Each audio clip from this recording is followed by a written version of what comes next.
আপনারা দেখছেন আমার বাংলা টিভি। আমি রয়েছি এহসানুল হক। রাত পোহালেই স্বাধীনতা দিবস। আমাদের ভারতবর্ষের স্বাধীনতা দিবস ৭৩তম স্বাধীনতা দিবস।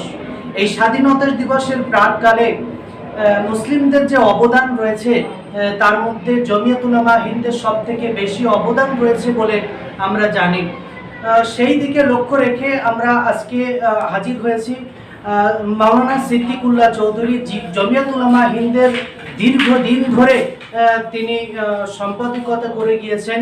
বিশেষ করে হুসামউদ্দিন রহমতুল্লাহ আলাই যখন ছিলেন তখন তিনি সভাপতিত্ব ছিলেন। ঠিক সেই সময় থেকে নিয়ে আজও তিনি সভাপতির দায়িত্বে ভার গ্রহণ করছেন মাওলানা সিদ্দিকুল্লাহ চৌধুরী। একদিকে সভাপতির দায়িত্ব সামলাচ্ছেন রাজ্য জমিয়ত উলামা হিন্দের, আর অন্যদিকে মন্ত্রী সিদ্দিকুল্লাহ চৌধুরী। বিভিন্ন সময়ের দিক থেকে ঘাত প্রতিঘাতের উপরে তিনি দাঁড়িয়েছিলেন। যেমন করে নন্দীগ্রামের আন্দোলন থেকে শুরু করে তার হাতে গড়া বিভিন্ন আন্দোলন এখনো মানুষের চোখে আঙুল দিয়ে দেখিয়ে দেয়। সেই সিদ্দিকুল্লাহ চৌধুরীর সঙ্গে আমরা একটু আলোকপাত করতে চাই যে আজকে স্বাধীনতা দিবস, ৭৩তম স্বাধীনতা দিবস রাত পোহালেই। দাদা, এই যে স্বাধীনতা দিবসের প্রাককালে মুসলিমদের যে অবদান রয়েছে সেটা যদি একটু দর্শকদের জানান, যে স্বাধীনতা দিবসের যে মুসলমানদের বা হিন্দুদের নিয়ে সম্প্রীতির একটা বার্তা কি দেবেন আজকে? আসলে স্বাধীনতা দিবস বা স্বাধীনতা সংগ্রাম নিয়ে চর্চা বা আলোচনা পর্যালোচনা ঠিক সেইভাবে হয় না, যার ফলে স্বাধীনতা দিবসের সংগ্রাম বা পরিধান বা কুরবানি যারা দিয়েছেন তাদের মূল্যায়ন হয় না। সংবাদ মাধ্যম, ইলেকট্রনিক বা প্রিন্ট মিডিয়া যারা ছেয়ে রয়েছে ভারতবর্ষ জুড়ে, তারা মূল সূত্র প্রকাশ করতে চান না। মন মর্জির মতন তারা এই দিবসটা পালন করে, প্রেক্ষাপট বর্ণনা করে। ইস্ট ইন্ডিয়া কোম্পানি, যার প্রধান কার্যালয় ছিল কলকাতার ফোর্ট উইলিয়াম, এখান থেকে দিল্লির উদ্দেশ্যে তারা বক্তব্য রেখেছিলেন যে দেশ হলো খোদা, এখানকার মুঘল বাদশাহ তারা হলেন তার সম্রাট, কিন্তু হুকুম চলবে কোম্পানি বাহাদুরের। এই যে তৃতীয় প্যারা, হুকুম চলবে কোম্পানি বাহাদুরের, তখনকার যারা আলিম সমাজ ছিলেন তিন লাইনের বক্তব্যে তারা ধরে নিয়েছিলেন যে আমরা আর স্বাধীন নই, পরিপূর্ণভাবে পরাধীন। হযরত শাহ ওলিউল্লাহ সাহেব রহমতুল্লাহ আলাইহির সুযোগ্য সন্তান শাহ আব্দুল আজিজ সাহেব, তিনি একটা ফতোয়া প্রকাশ করেছিলেন, নাম ছিল ফতোয়ায়ে আজিজিয়া। তিনি সেই ফতোয়ায় বলেছিলেন যে আমরা প্রকৃতপক্ষে আজকে 10 দিন হলাম ব্রিটিশের গোলাম, আমরা হলাম, আমাদের স্বাধীনতা আর থাকবে না, ইস্ট ইন্ডিয়া কোম্পানি তথা ব্রিটিশ যা করবে সেটাই। তার সে ফতোয়াকে বাজেয়াপ্ত করে। এই পরপর তারপর থেকে শুরু হয়েছে। আমি আন্দামান দ্বীপপুঞ্জে গিয়েছিলাম 2019 সালে। আমার সাথে মাহমুদ মাদানী সাহেব ছিলেন। আন্দামান দ্বীপপুঞ্জে জমিয়ত উলামা সংগঠন তারা চাইছিলেন, তো সংগঠনকে প্রতিষ্ঠিত করার উদ্দেশ্যে আমরা এখান থেকে কলকাতা এয়ারপোর্ট থেকে গিয়েছিলাম। একদিন এক রাত সেখানে আমরা ছিলাম। ওখানে দেখলাম সমুদ্রের প্রায় ধারে অসংখ্য মানুষ কুরবানি দিয়েছেন, তার নিশানি আছে। ফজলা খায়রাবাদী তার মধ্যে অন্যতম। আমি তার কবর জিয়ারত করলাম, ফাতিহা করলাম। ঠিক তার কবরের পাশে পশ্চিম দিকে ইংরেজিতে একটা ফলক দেওয়া আছে, আমার ধারণা প্রায় 5 ফুট বাই 7। তাতে লেখা আছে যে ব্রিটিশের বিরুদ্ধে লড়াই সংগ্রাম করার কারণে এর জেল হয়েছিল। ফজলা খায়রাবাদী খুব উঁচু পদের আলিম ছিলেন। আরবি ফার্সি ভাষায় তার দক্ষতা ছিল। তার অপরাধ ছিল যুবকদের তিনি উদ্বুদ্ধ করতে লেখনীর মাধ্যমে, যার ফলে তাকে আইনের বেড়া জালে পড়তে হয়েছে, অবশেষে জেল হয়েছে। তার শাস্তি ছিল নর্দমা পরিষ্কার করা, ঝাড়ু, ঝাঁটা, বালতি, কোদাল, এই দিয়ে তাকে নর্দমা পরিষ্কার করা। ভাগ্যের পরিহাস, হঠাৎ জেলের যিনি সুপারিনটেন্ডেন্ট ছিলেন তিনি একটা ফার্সি বই পড়তে পড়তে ব্যাখ্যা উদ্ধার করতে পারছিলেন। মুসলমান কয়েদিদের বললেন, তোমরা কি বলতে পারবে এই ছন্দটা কি হবে? আমি তো উদ্ধার করতে পারছি না। তখন কয়েদিরা বললেন, এখানে ফজলা খায়রাবাদী আছেন, বিদগ্ধ পণ্ডিত আলেম, বয়স হচ্ছে তার, আপনি তার শরণাপন্ন হন। তাকে ডাকা হলো। তো তিনি সেই ছন্দ যেটা আটকে গেছিল তিনি ব্যাখ্যা দিলেন। ব্যাখ্যার পরে তিনি নিজের পক্ষ থেকে একটা টিকা লিখে দিলেন। জেলের সুপার ভাবলেন, আমার জেলে এইরকম বিদ্যার মানুষ আছে, এরকম ব্যক্তিকে তো জেলে রাখা উচিত, লন্ডনে সুপারিশ করা। ফজলা খায়রাবাদ রহমতুল্লাহ আলাইহ ওই ফলকে যেটা লেখা আছে আর একটা বিষয়, উনি ওনার কাছ থেকে কলম, কাগজ সব কেড়ে নেওয়া হয়েছে যাতে কিছু লিখতে না পারে। উনুনের কাঠ কয়লা দিয়ে কাফনের উপরে একটা বই লিখলেন আরবিতে। তার দেশের একজন লোক মুক্তি পেল, কাফনের মুড়ি বললেন, এটা তোমার সামানের সাথে রাখো, লোকে ভাববে কাফন আছে। বইটির নাম দিলেন আস-সাওরাতুল হিন্দিয়া, আরবি ভাষা।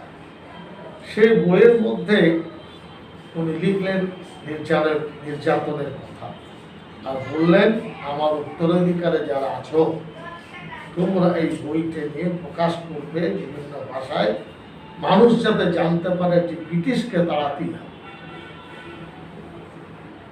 এখনকার ঐতিহাসিকরা সত্য মিথ্যা মিলিয়ে কথা বলে, কিন্তু ব্রিটিশ সত্য কথাটাই লিখেছে। আমি লন্ডন গিয়েছিলাম বেশ কয়েক বছর আগে, ওখানে ইন্ডিয়া হাউস আছে। সেই ইন্ডিয়া হাউসে ব্রিটিশ গভর্নমেন্ট 1803 সাল থেকে নিয়ে 1947 সাল পর্যন্ত ব্রিটিশের বিরুদ্ধে কারা লড়াই করেছে, আন্দোলন করেছে, পুঙ্খানুপুঙ্খরূপে সেটা লেখা আছে। আদমালা সৈয়দ আসাদ মাদানী সাহেবের সদিচ্ছা লন্ডনের কিছু ব্যক্তি চেষ্টা করে সেখান থেকে জেরক্স করে সেই সমস্ত যে তথ্যে প্রমাণ মিলল মুসলমানদের অবদান সব থেকে বেশি, আলেম সমাজের অবদান অতুলনীয়। 1831 সালে বালাকোটের ময়দানে শাহ ইসমাইল সাহেব রহমতুল্লাহ আলাইহ সহ এরা লড়াই করে শাহাদত বরণ করেছিল। সৈয়দ আহমদ শহীদ রহমতুল্লাহ আলাইহ ফুরফুরা, তবলিগি জামাত, দেওবন্দি সকলের তিনি পীর।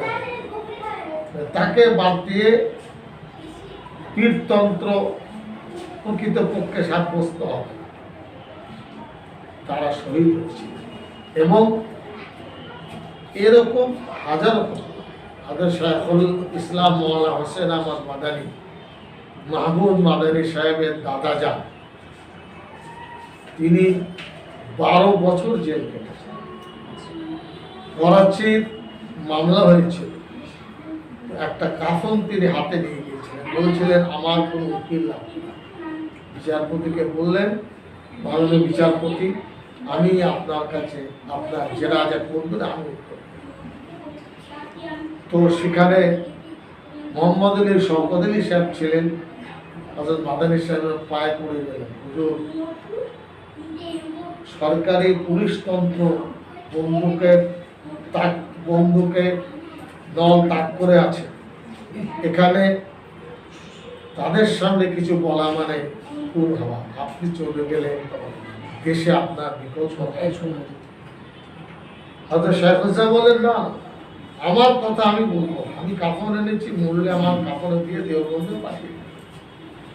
এবং অবশেষে বিচারপতি তার তথ্য প্রমাণ দেখে তাকে বললেন আপনাকে খালাস করা হবে।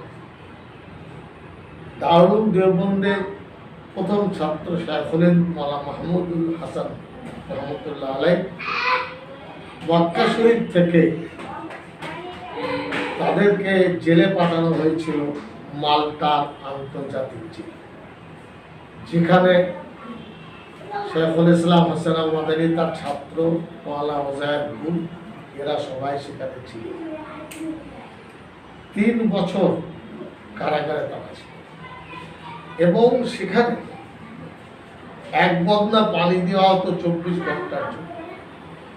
সামান্য কুটি, তারই মধ্যে তাদের 3 বছর 3 মাস সময় তাদের কাটাতে হয়েছে। আর মাওলানা হিফজুর রহমান সাহেব রহমতুল্লাহ জমিয়ত উলামা হিন্দের যিনি প্রাণ পুরুষ ছিলেন, সাধারণ সম্পাদক ছিলেন, জেল কেটেছেন। লম্বা তালিকা। মাওলানা আজাদ রহমতুল্লাহ, আবুল কালাম আজাদ, তিনিও জমিয়ত উলামা হিন্দের একটি সর্বভারতীয় সভায় সভাপতিত্ব করেছেন। জওহরলাল নেহরুজি ডিসকভারি অফ ইন্ডিয়া লিখেছেন, তাতে লিখেছেন 50,000 আলেম ভারতবর্ষে এই সংগ্রামে মুক্তিযোদ্ধা তারা মারা গেছে। ঢাকা থেকে পেশাওয়ার পর্যন্ত যে জিটি রোড, কলকাতা, হাওড়া, পান্ডুয়া, বর্ধমান, আসানসোল হয়ে গেছে, এটা মূলত শেরশাহ সূরির তৈরি। ভারতবর্ষে তখন রাস্তা ছিল না, এটাও মুসলিম রাজা বাদশাদের অনুদান। 1857 সালে সিপাহী বিদ্রোহকে কেন্দ্র করে 52,000 আলিমকে ঢাকা থেকে পেশাওয়ার পর্যন্ত রাস্তার দুধারে গাছে ঝুলিয়ে তাদের শহীদ করা হয়েছে। অপরাধ, তারা স্বাধীনতা চেয়েছিলেন। দিল্লি শহরে 500 আলিমকে তারা শহীদ করেছিলেন, জানাজা পড়ানোর লোক ছিল। প্রতিটি ক্ষেত্রে ওলামারা এই কাজটা করেছিলেন কেন? তারা বুঝেছিলেন আমাদের ধর্ম, ধর্মীয় স্বাধীনতা, কিতাব সুন্নাত কিচ্ছু থাকে, ব্রিটিশ আমাদের সব কিছু কেড়ে নেয়। এবং এই কারণেই তারা অমুসলিমদের সহযোগিতা নিয়ে এক তীব্র আন্দোলন করছিলেন। 1919 সালে যখন মাল্টা কারাগার থেকে তারা মুক্ত হলেন, বোম্বে খেলাফত হলে একটা যৌথ মিটিং হয়েছিল। বোম্বে খেলাফত হলের যৌথ মিটিংয়ে মোহনদাস করমচাঁদ ছিলেন, শেখ হলেন মাওলানা মাহমুদুল হাসান ছিলেন, শেখুল ইসলাম হোসেন মাদানী ছিলেন। সেখানে ঠিক হয়, জমিয়তের বুজুর্গরা বলেন আমরা একা লড়াই করে দেশকে স্বাধীন করতে পারব, যৌথ নেতৃত্ব হতে হবে। মোহনদাস করমচাঁদকে ময়দানে এনে নেতৃত্ব বাড়ার প্রস্তাব জমিয়ত উলামা হিন্দ দিয়েছে। নগদ 1 লক্ষ টাকা সেই জামানা, আজকে হয়তো কত কোটি তা হিসাব করে বলা যাবে না, এটা 1919 সালের প্রশ্ন। গান্ধীজি আমাদের দেওয়া হয়েছিল যে আপনি নিন, আপনি নিয়ে আন্দোলন করুন। তখন মূল্যবোধ, মানবতাবোধ ছিল। আমার শ্বশুর মশাই হতমা তাই সামন্তলা একটা ঘটনা আমাদেরকে বলেছিলেন।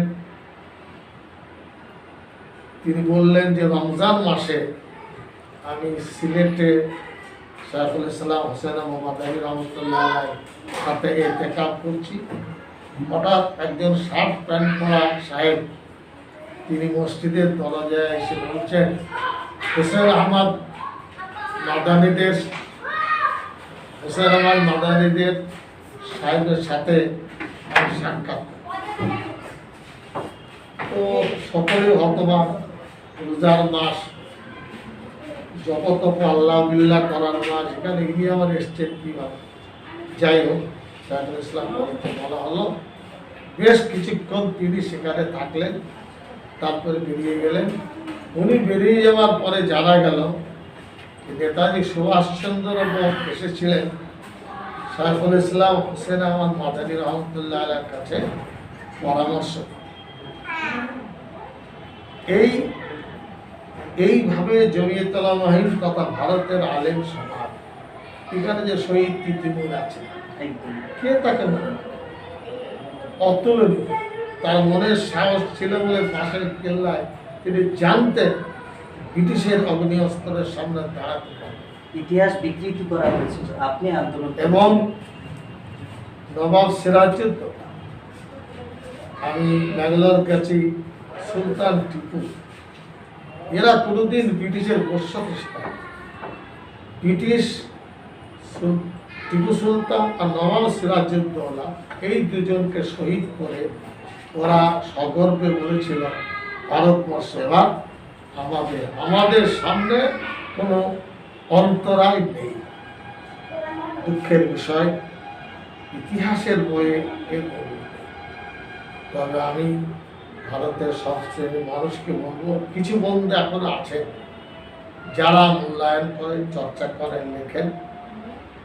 আর মুসলমান সমাজ তারা যদি নিজের ইতিহাসকে ভুলিয়ে দেয়, তো দোষটা তো তাদের বা আমাদের।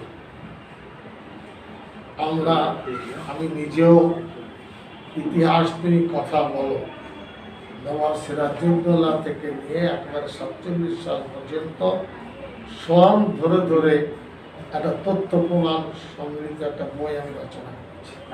পারলে কিনবেন, পড়বেন। ভারতের স্বাধীনতা আন্দোলনে কোনো সন্দেহ নেই, এই অবদান ছিল সবথেকে বেশি। এই অবদান ছিল ভারতবর্ষ হিন্দুত্ববাদের রাজত্ব, ভারতবর্ষ সেকুলার কারেক্টার, মত প্রকাশ থাকে, ধর্মীয় স্বাধীনতা থাকে। কিন্তু আজ ৭৩তম স্বাধীনতা দিবস আমরা পালন করব ঠিকই, কিন্তু যেভাবে বাবরি মসজিদ ভেঙে রাম মন্দির ভূমি পুজোর সময় মাননীয় প্রধানমন্ত্রী বললেন স্বাধীনতা দিবসের সঙ্গে তুলনা, এটা স্বাধীনতা দিবসকে ছোট করা, খাটো করা। ইতিহাস পড়ে আমার যা ধারণা, কোন RSS বিজেপি লিডাররা জেলে যাবে, ফাঁসির দড়িতে তারা ঝুলবে, তারা বরং তাদের কিছু দালালি করেছে। এসব সত্য প্রমাণিত ধাপে ধাপে হচ্ছে। এখন স্বাধীন হয়ে গেছে দেশ। যখন ভারতের সংবিধান রচনা, লড়াইটা সেখানেও হয়েছে। ডক্টর আম্বেদকর তার চেয়ারম্যান ছিলেন, 6 থেকে 7 জন মুসলিম প্রতিনিধি ছিলেন। জমিয়তুল উলামাহীনদের তদানীন্ত সাধারণ সম্পাদক মাওলানা হিফজুর রহমান সাহেব ছিলেন। তিনি জোরদার কণ্ঠে আওয়াজ তুলেছিলেন, হিন্দু রাষ্ট্রের জন্য আমরা দেশকে স্বাধীন করব। তিনি বৈঠক থেকে উঠে চলে যাবেন, আম্বেদকর বললেন, মহারাজি আপনি বসুন, আপনার কথা বলুন, আপনার কথা শোনার অবকাশ আছে। সেখানে লড়াই করে বলেছিলেন যে আমরা অখণ্ড ভারত চাই, কিন্তু জওয়াহরলাল নেহরুজি, বল্লভভাই প্যাটেল, অন্যান্য যারা ছিলেন তারা চাপ দিলেন দেশ ভাগ হবে। আমরা কিন্তু দেশ অবিভক্ত দেশ চেয়েছি। আর যদি পাকিস্তান, বাংলাদেশ, ভারতবর্ষ এক জায়গায় থাকতাম, আমেরিকা বা চীন সুপার পাওয়ার হওয়ার স্বপ্ন কেউ দেখত না। এটা ভাগ্যের পরিহাস। ভারতের কপালে ললাটে লেখা আছে, তাই এগুলো ঘটেছে। এ সমস্ত ইতিহাসের পরে ইতিহাস তো আরো আছে। আমরা স্বাধীন করলাম কেন? ধর্মীয় স্বাধীনতা, শিক্ষা স্বাধীনতা, মৌলিক অধিকার সব আমাদের। এই লড়াই যে শেষ হয়েছে তা নয়। এখন লড়াই স্বাধীনতাকে সুরক্ষিত করা, এখন অধিকার বুঝে নেওয়ার লড়াই এবং গণতান্ত্রিক পদ্ধতিতে আন্দোলন তুললে, গণতান্ত্রিক পদ্ধতিতে আওয়াজ তুললে সে আওয়াজ দাঁড়াবার মানুষ তাকে দেবে। নন্দীগ্রাম আন্দোলনের কথা শুনলাম, বলছিলেন, আমরাই তো প্রথমে ছিলাম। আমি তো কম করে 14 বার নন্দীগ্রাম গেছি। আমার কানের ধার দিয়ে গুলি চলে গেছে। অসংখ্য মুসলিম ভাইরা আমার পাশে দাঁড়িয়েছিল। আমার মনে পড়ছে একদিন আমি নদিয়ায় একটা প্রোগ্রাম আছি, মহেশ্বরদা দেবী ফোন করে বলছেন, সিদ্দিকুল্লাহ তুমি কোথায় আছো? এখন কেন দিদি? জ্যোতি বসু তোমার জন্য বলেছে, তোমরা সব সাম্প্রদায়িক দেখো, তোমাকে ফোন করে দেবে, তুমি একটু সাবধানে। মহেশ্বরদা দেবীর সঙ্গে আমার কোনো আলাপ ছিল না, কিন্তু মূল্যবোধ ছিল মহেশ্বরদা দেবী। তো সেই সূত্রে এই আন্দোলন করে আমরা বাংলাকে মুক্তি দিয়েছি এবং বাংলা আজকে নিঃশ্বাস ফেলছে যে সিপিএম এর রাহু গ্রাস থেকে পশ্চিম বাংলা মুক্ত হয়েছে। আন্দোলনের অর্থ ছিল যে আমরা আমাদের অধিকার পাব। বরাবর আমরা মুসলিম লীগের রাজনীতিকে খণ্ডন করেছি। আমরা যদি মুসলিম লীগের রাজনীতি সমর্থন করি অথবা মুসলিম নেতৃত্ব যদি মনে করে যে আমি ভোট নিয়ে সব কিছু করবো, বলতাম বাংলা ভোট হলো প্লোরাইজ। মানুষ 10 বার ভাবে, হয়তো আমাকে বাড়ির দিকে খাওয়াবে, আমার সঙ্গে আদান প্রদান করবে, দরকার আমাকে হাদিয়া দেবে, কিন্তু ভোট দেওয়ার বিষয়টি বাংলার মানুষ খুব সচেতন। আমরা মুসলিম লীগ কেন চাইনি? হিন্দু মহাসভার আওয়াজ, আরো ক্ষতি হয়ে যাবে দেশে। সম্মিলিত প্রয়াস, গণতান্ত্রিক পদ্ধতি। একটা বিষয় মাঝখানে বলতে ভুলে গেছি, দেশের যখন সংবিধান রচনা হয়, মোহাম্মদ হিফজুর রহমান সাহেব ছিলেন অন্যতম তার সদস্য। তো জন্মসূত্রে আমাদের অধিকার আছে, পৈতৃক সূত্রে আমাদের অধিকার আছে। আমি বাংলার মানুষকে বলবো, দেশবাসীকে বলবো যে আপনারা মন মরা হয়ে থাকবেন, মনকে চোয়ালকে শক্ত করুন। এ মাটি আমাদের। অসংখ্য বুজুর্গানের দিন এখানে আছেন যারা আল্লাহওয়ালা, যারা কবরে শুয়ে আছেন, কিন্তু তাদের আত্মা, তাদের রূহ আমাদের দিকে তাকিয়ে আছে। অতএব এই দেশ থেকে আমাদেরকে তাড়িয়ে দেবে সব মূর্খের পরিচয়। এবং সে সময় হয়তো এখনো আসেনি। প্রতিপক্ষ যারা ভাবছেন হিন্দু রাষ্ট্র করব, প্রতিপক্ষ যারা ভাবছেন ফু দিয়ে সমাজকে উড়িয়ে দেব, সব মূর্খের